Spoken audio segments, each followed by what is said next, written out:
Hey, bonjour tout le monde, j'espère que vous allez bien, bienvenue dans une nouvelle vidéo dédiée à K0S et on va s'intéresser aujourd'hui à son installation via Docker, donc on pourrait le nommer K0D pour faire un pendant un petit peu à K3S et K3D, on a déjà fait des vidéos dessus. Alors pour faire cette installation, c'est très simple, sur la documentation vous rendez dans Doc ici, vous allez dans Install, et vous allez dans Alternative Install, Docker, et vous retrouvez toute la procédure. Alors il y a une petite astuce pour pouvoir y accéder de l'extérieur. Pourquoi? Parce que nous, dans notre cas de figure, qu'est-ce que l'on fait? On a notre laptop dans lequel on a installé une VM, et dans lequel on a installé Docker, et dans lequel on va utiliser K0S. Donc je vous ai remis la procédure d'installation de Docker, vous avez la procédure aussi d'installation de kubectl, on ne va pas revenir dessus. Alors, pour lancer un cluster K0S, très simplement, on va utiliser cette ligne de commande-ci, c'est-à-dire docker run-d-name K0S, donc pour fixer le nom du container, --hostname pour fixer le nom à l'intérieur du container du hostname, donc K0S, et --privileged, donc là c'est bien sûr une faille de sécurité, mais ce qui permet notamment à K0S de pouvoir fonctionner.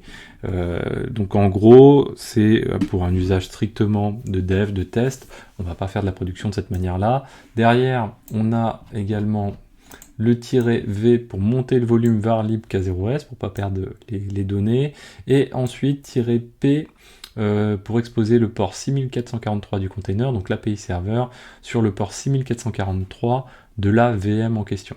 Donc on lance tout ça avec l'image de K0S project en latest.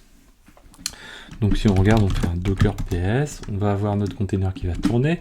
Donc désormais, on va pouvoir faire un docker exec-ti sur notre container K0S, et à l'intérieur de notre container K0S, on a aussi bien sûr la commande K0S, et on peut lancer un status.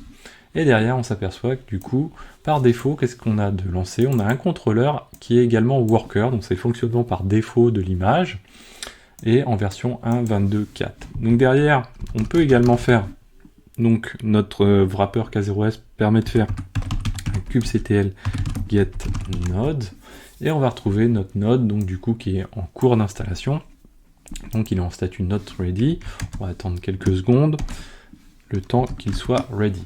Alors qu'est-ce que l'on souhaite faire généralement derrière? Ça va être de faire non pas du kubectl de l'intérieur du container, mais de le faire de l'extérieur du container, donc à partir d'ici. Donc là, j'ai un répertoire qui est vide. Ce qu'on va faire, on va faire un cat dans ce fichier-là, donc qui est notre fichier de certificat. Donc on va vérifier d'abord qu'on ait bien notre node qui est fonctionnel, voilà.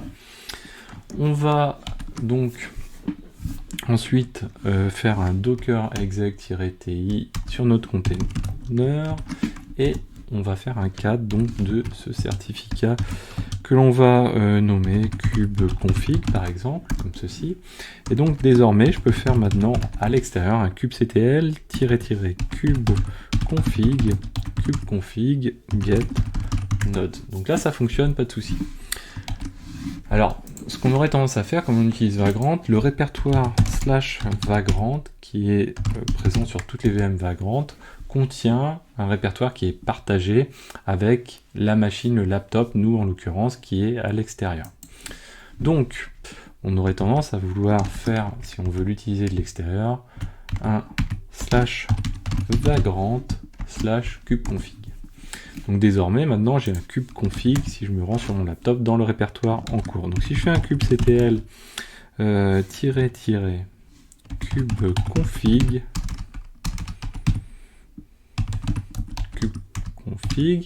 get node, ça ne fonctionne pas. Pourquoi? Dans un premier temps, parce que tout simplement, notre certificat est autorisé uniquement, n'attaque uniquement que le serveur qui est situé sur localhost. Donc nous on n'est pas sur localhost, donc on va renseigner l'IP de la machine 192.168.15.120, et on va relancer notre commande.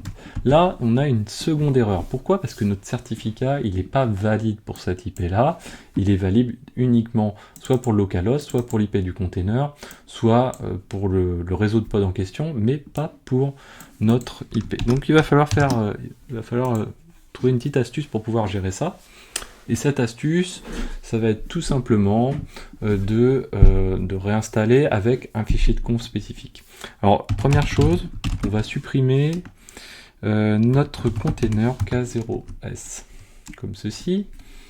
Et on va se préparer à faire un K0S default config pour recopier les éléments d'une configuration de base à l'initialisation, et j'insiste sur les choses, la phase est très courte de laps de temps où notre configuration, on va avoir besoin de la gérer. Alors on va voir un petit peu, on va le modifier à la main, ça sera tout aussi facile. Donc on va faire on va relancer notre commande de run pour avoir de nouveau notre cluster up, et on va faire un docker exec. Et on va aller lancer donc -ti, K0S et K0S default-config. Donc ça nous donne une configuration par défaut. Et on va rediriger tout ça dans config.yaml. Donc si on modifie notre config.yaml, qu'est-ce qu'on va retrouver dedans? Alors là, vous voyez que pour l'instant, tout est en 172.17.0.2, c'est-à-dire l'IP du container, y compris le pire adresse de etcd. Si on attend un tout petit peu, comme ceci par exemple, on va vérifier. Si on attend un tout petit peu, le certificat, la configuration va certainement évoluer et on va retrouver, alors là on l'a pas, on va retrouver une configuration qui va se baser sur le réseau de pod, en fait, donc 10.240.0.1, pardon. Donc on le retrouverait au niveau du pire adresse. Alors, je sais pas si on va le retrouver là. Non, pas encore, bon c'est pas grave. Donc là, il faut veiller strictement à avoir donc notre fichier de config, on va aller l'éditer. Donc l'IP du container ici. On le retrouve également au niveau du certificat ici. Et on va retrouver également 192.168.15.120. Ça c'est nécessaire. Et ce qui est nécessaire également, c'est de retrouver la même chose qu'ici, donc au niveau du pire adresse de etcd, d'avoir l'IP du container. Si on regarde, voilà, vous voyez, là ça a été modifié, on a laissé donc K0S s'installer tranquillement, au bout de quelques temps, vous voyez qu'il passe en 10.244.0.1.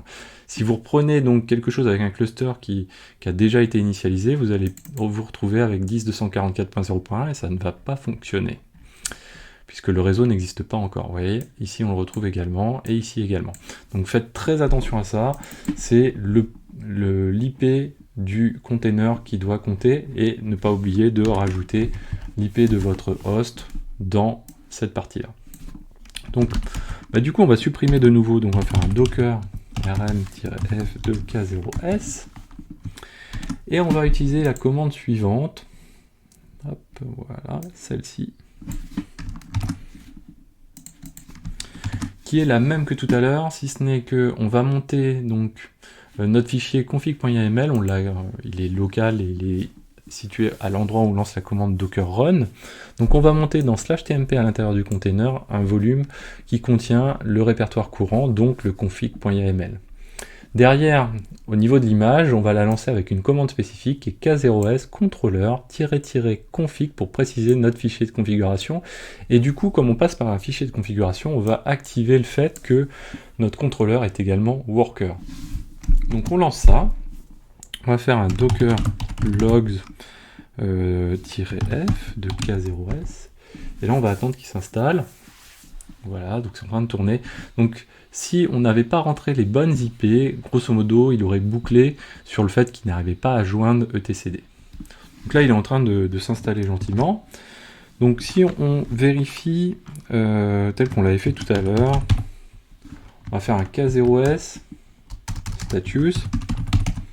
Donc là, il est fonctionnel. Si je fais un k0s cube ctl get nodes, get nodes, yes, il est pas encore, voilà, il est arrivé en not ready, il va être ready. Et derrière, on va aller récupérer notre cube config comme on l'avait fait tout à l'heure. Cube config. Et on va le mettre dans vagrant config tel qu'on l'avait fait. Donc on vérifie que notre get nodes, on va attendre juste qu'il soit ready. Ça va arriver. Donc là, qu'est-ce qui se passe? C'est qu'on a un nouveau certificat et ce certificat prend en compte le fait qu'on va chercher à se connecter via l'IP du host et non pas du container. Et donc du coup, ce qui va nous permettre de l'extérieur de pouvoir joindre notre API serveur. Donc si je lance exactement la même commande que tout à l'heure au niveau de mon laptop, alors j'ai besoin bien sûr de modifier le config comme tout à l'heure ici. Hop, voilà. Hop. Donc ici, c'est l'endroit où on va taper sur l'API serveur. Et désormais, si je fais un getNodes, cette fois-ci, il fonctionne. Donc, vous voyez, c'est subtil, mais c'est important si vous voulez fonctionner avec une VM telle que je l'ai fait là en démo, ou pour pouvoir le joindre d'une autre machine, c'est quelque chose qui peut être assez pratique à savoir. Donc ça, c'est une chose. Ensuite, on peut chercher à ajouter un worker à notre cluster. Alors on va régénérer un cluster de nouveau. Est-ce qu'on n'a pas besoin de conserver là, donc en gros, ce qui se passe, c'est que j'ai un contrôleur qui est worker, donc du coup, comme j'ai déjà un contrôleur worker, je ne vais pas pouvoir lui rajouter un worker à celui-ci. Donc il faut que je recrée un contrôleur simple, classique. Donc on va repartir sur un run standard, voilà, tel qu'on l'a fait la première fois. Donc on va refaire un exec status d'abord. Voilà, donc on va s'assurer juste d'avoir un contrôleur qui tourne bien. Je vous ai dit une bêtise. Ah non, bah, je l'ai relancé en normal. Je pense que ça va fonctionner quand même. Voilà. Donc du coup, il est contrôleur, il est worker. On va faire un kubectl getNode. J'aurais pu le faire directement en fait. Je vous dis une bêtise. Voilà, donc on va attendre qu'il soit juste ready. Et derrière, on va aller générer le token tel qu'on l'avait fait déjà quand on a créé nos workers ou dans le Vagrant file. Vous pouvez le retrouver. Donc là, il est not ready pour le moment. On va attendre 2 secondes. Donc on va le retrouver.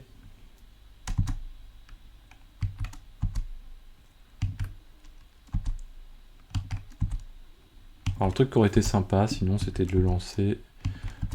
Tiens, ça va être intéressant à voir. On va faire un test. Il est ready, je peux continuer longtemps. Donc du coup, on a un token qui a été généré, qu'on a renseigné dans une variable token, et on va lancer celui-ci. Donc on va lancer un nouveau container en tant que worker, comme ceci. Donc on lui donne un nom spécifique, worker, K0S worker, etc. On lui monte à peu près la même chose, sauf qu'on n'a pas besoin d'API serveur dessus. Et on lui passe un K0S worker token pour qu'il rejoigne le nœud en question. On va faire un klogs-f de K0S-worker. K0S worker. Voilà. Comme ceci. Docker. Déformation. Donc là, voilà.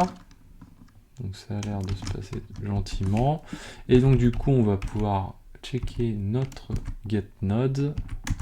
Alors il va falloir quelques secondes, je pense. Hop. Timeout. Donc effectivement, donc notre souci vient du fait que on a un contrôleur qui est worker. Donc c'est bien ce que je vous disais. Donc on va faire un RM, c'est pas grave. Et du coup, on va repartir sur la même commande que l'on avait tout à l'heure. Donc on va faire un docker rm du worker également. Voilà. Et donc là, on va relancer. Donc on a notre fichier de config qu'on avait tout à l'heure. Et plutôt que de lancer avec le enable worker à la fin, on va partir toujours avec notre fichier de config.yml, comme ceci. Donc on va juste attendre d'avoir notre nœud de up. Donc on va faire un status. Donc ce qui est important, c'est d'avoir un contrôleur qui est uniquement contrôleur. Il ne peut pas faire contrôleur worker et venir lui rajouter un worker dessus. Donc là on va faire un getNode. On va déjà checker un status ici. Yes, status. Ah, je sais ce qui s'est passé. Vim config. C'est intéressant à débugger. Toc toc. Non, ça c'est bon.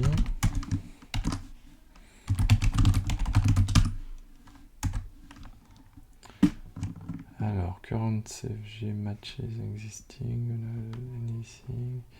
Alors, on a peut-être un autre cas de figure intéressant. On va regarder 2 secondes. On recheck le status. Alors, ce qu'on va faire, on va recliner intégralement parce que je pense qu'on est resté sur le volume que l'on avait auparavant. Donc, on va cleaner. On va cleaner également les volumes. Voilà. Mais j'ai quelque chose qui tourne à côté. Docker rm-f. Encore clean tout. Voilà. De K0s. Et du coup, avec ça, on est pas mal. Si je fais un docker ps. Parfait. Donc du coup, on va relancer notre run à partir du fichier YAML, comme ceci, et sans enable worker. Voilà, comme ceci. Donc je vais faire un docker logs-f de K0s ici. Voilà, donc il est en train de lancer les choses, la réinstallation. Là, on va avoir uniquement un contrôleur simple. Voilà, donc on va attendre 2 secondes, on va checker le status. Voilà. Alors, putain, en fait, ça devait fonctionner, mais je me fais avoir à chaque fois. Donc en fait, le nom du container est K0s et la commande est K0s. On la lance. K0s status, parfait, contrôleur, et on voit qu'il n'est pas worker, parfait. Donc on va faire un kubectl get nodes. Donc là pour l'instant on ne l'a pas encore. Alors on va pas le voir s'afficher puisque c'est un contrôleur. Donc derrière on va pouvoir générer le token. Hop. Voilà, on génère notre token, on va faire un echo de $token pour voir qu'on a bien quelque chose, parfait. Et derrière, on va pouvoir faire un run, cette fois-ci du worker. Voilà, à partir du token tel que l'on avait tout à l'heure. Donc si je le lance, le voilà. Si je fais un docker ps, parfait. On va regarder également les... Donc on va faire un docker logs-f de k0s-worker1. Alors, CNI not initialized, successful, donc il est en train de se